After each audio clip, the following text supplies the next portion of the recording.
আজকে আমাদের আহ্বানে আবার আপনারা উপস্থিত হয়েছেন। আজকে জাতীয় সনদ বাস্তবায়ন বিষয়ক যে আলোচনা আমরা অব্যাহত রেখেছিলাম তার চতুর্থ সভা। সর্বশেষ আমরা 17 সেপ্টেম্বর যখন এখানে মিলিত হই তখন আপনাদের পক্ষ থেকে, জাতীয় নেতৃবৃন্দের পক্ষ থেকে একটা অনুরোধ এসেছিল যে কিছুটা সময় দেওয়ার জন্য, যাতে করে আপনাদের মধ্যে পারস্পরিক আলোচনাটা অগ্রসর করা যায়।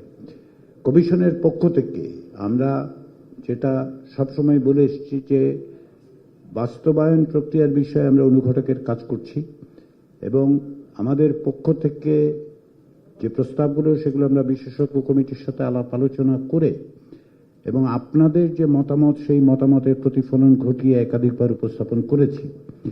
তারই প্রেক্ষাপটে বিভিন্নভাবে আলোচনা হয়েছে এবং সেই আপনাদের অনুরোধ, যেটাকে আমরা মনে করেছি অত্যন্ত গুরুত্বপূর্ণ একটি অনুরোধ, একটু সময় নিয়ে আপনাদের পারস্পরিক আলোচনাগুলোকে অগ্রসর করা। সর্বশেষ যখন আমরা এখানে উপস্থিত ছিলাম তখন রাজনৈতিক দলগুলোর পক্ষ থেকে 6টি প্রস্তাব দেওয়া হয়েছিল বাস্তবায়ন প্রক্রিয়ায়।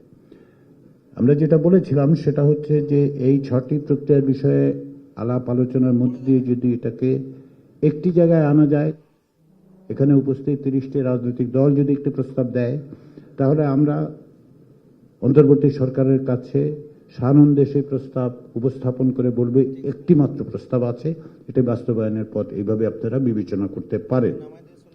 আমরা নিঃসন্দেহে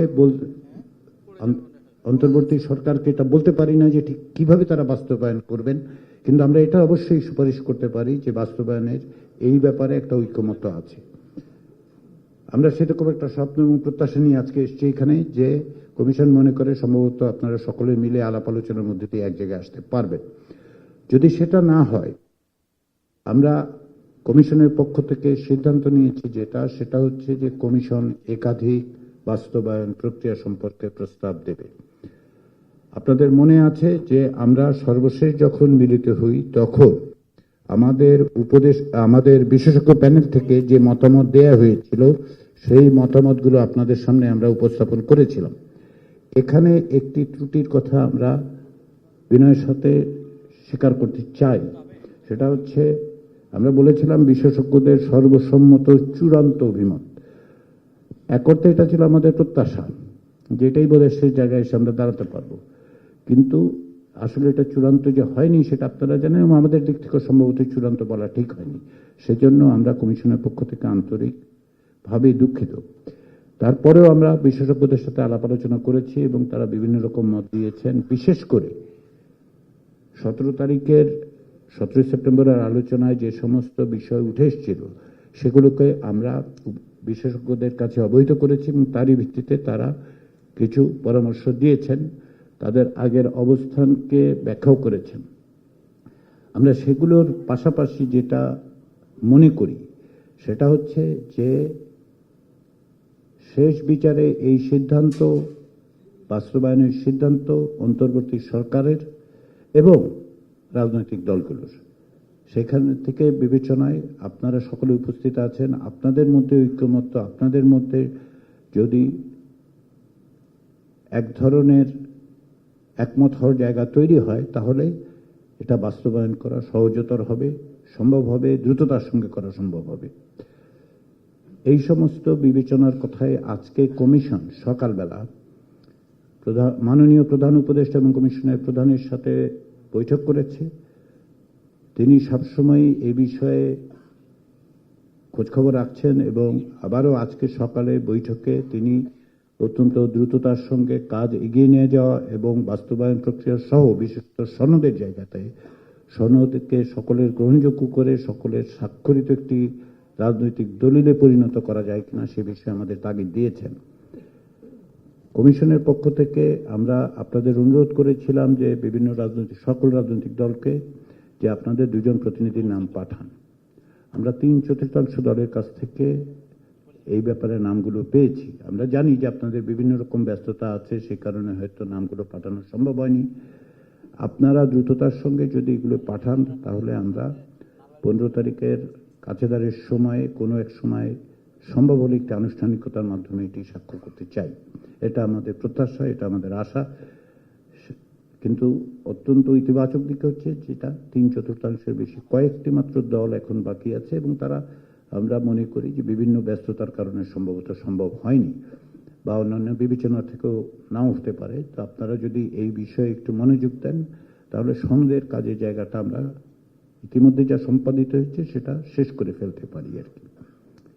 আর বাস্তবায়ন প্রক্রিয়ার ক্ষেত্রে আজকের এই বৈঠকের উদ্দেশ্য 18 দিনের ব্যবধানে আজকে আপনাদের কাছে আমরা এসেছি একটি মাত্র কারণে, সেটি হচ্ছে আপনাদের পক্ষ থেকে যদি আরো সুনির্দিষ্ট, সুস্পষ্ট এবং স্বল্প প্রস্তাব থাকে বাস্তবায়নের, তাহলে আমাদের পক্ষে সেটাকে ইনকর্পোরেট করে, সেটাকে সমন্বিত করে আমরা অন্তর্বর্তী সরকারের কাছে বাস্তবায়ন প্রক্রিয়ার বিভিন্ন উপায় উপস্থাপন করব।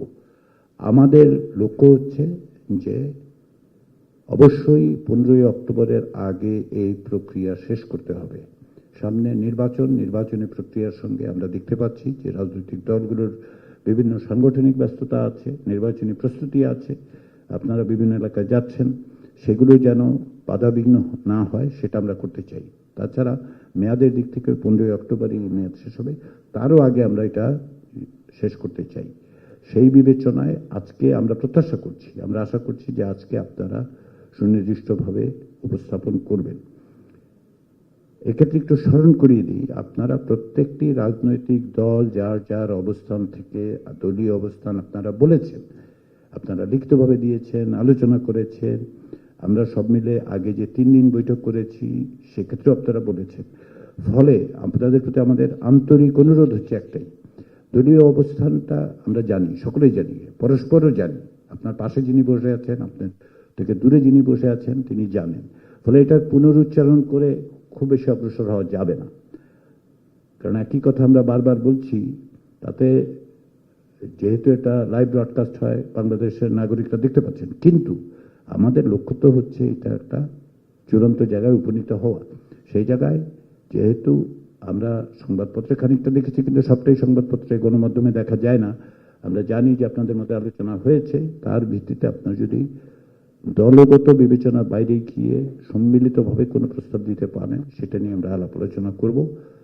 এবং তারই প্রেক্ষাপটে আমরা আজকের পরে আমাদের লক্ষ্য হচ্ছে, যদি আজকে আবারও বলি 30টি রাজনৈতিক দল এখানে উপস্থিত, আপনারা যদি এক জায়গায় আসেন তাহলে আমরা বিশেষজ্ঞদের সাথে বসবই না, কিন্তু যদি প্রয়োজন হয় বিশেষজ্ঞদের সাথে আবার বসার, তাহলে সেটা আমরা বসবো। যে কারণে আমি বললাম যে চূড়ান্ত বলাটা সঠিক হয়নি আমাদের, তারপরেও কিছু মতামতদের আছে।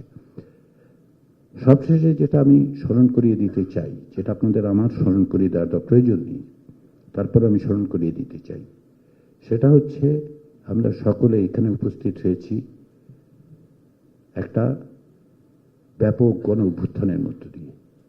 বাংলাদেশের মানুষ তাদের প্রাণ দিয়ে, তাদের রক্ত দিয়ে আমাদের একটা দায়িত্ব দিয়েছেন। আপনাদেরকে দায়িত্বটা দিয়েছেন আমাদেরকে, আপনারা তার অংশীদার। আপনাদের কর্মীরা জেল, জুলুম, অত্যাচার, নিপীড়ন সহ্য করেছে 16 বছর। আপনাদের কর্মীরা প্রাণ দিয়েছেন, নাগরিকরা প্রাণ দিয়েছেন। তাদের একটা স্বপ্ন আছে, একটা জবাবদিহিমূলক রাষ্ট্র যেখানে আমরা সকলে আমাদের নাগরিকের অধিকার সুরক্ষিত হবে। সেই রকম একটি রাষ্ট্রের জায়গায় যাওয়ার জন্য যে সংস্কার, সেই দায়িত্ব আপনাদের উপর অর্পিত হয়েছে, আমাদের উপর অর্পিত হয়েছে। এ কেবল দায়িত্ব নয়, এটা আমাদের দায়। আমরা আমাদের সকলের আন্তরিক প্রচেষ্টার মধ্যে দিয়ে এই জায়গায় এসেছি। এই দায় আমাদেরকে পালন করতে হবে। কেবলমাত্র একটি সনদ স্বাক্ষর করাই সেই দায়ের শেষ নয়, আমাদেরকে সকলে মিলে এই প্রচেষ্টাটা, এই রাষ্ট্রের সংস্কার, কাঠামোগত সংস্কারের জায়গাটা তৈরি করতে হবে। সেটা তবু আবার পাড়া দিয়ে প্রাণের বিনিময়ে আমরা এখানে এসেছি। আমরা যেন বিস্মৃত না হই যে দলের চেয়ে সবচেয়ে বড় হচ্ছে নাগরিকদের অধিকারের প্রশ্ন, নাগরিকদের অবদান, আপনাদের দলের কর্মীদের অবদান। তারা আমাদের দিকে, যারা বেঁচে আছেন, যারা প্রাণ দিয়েছেন, তারা আমাদেরকে এই দায়িত্ব দিয়ে গেছেন। যারা বেঁচে আছেন আহত অবস্থায়, তারা আমাদের কাছে এই প্রত্যাশা করছেন, নাগরিকরা এই প্রত্যাশা করছেন। আসুন আমরা সকলে মিলে সেই প্রত্যাশা জায়গাটা যেতে পারি। সেই আশা রেখে, সেই প্রত্যাশা রেখে, সেই অনুরোধ করে আমরা আজকের এই আলোচনাটা শুরু করব।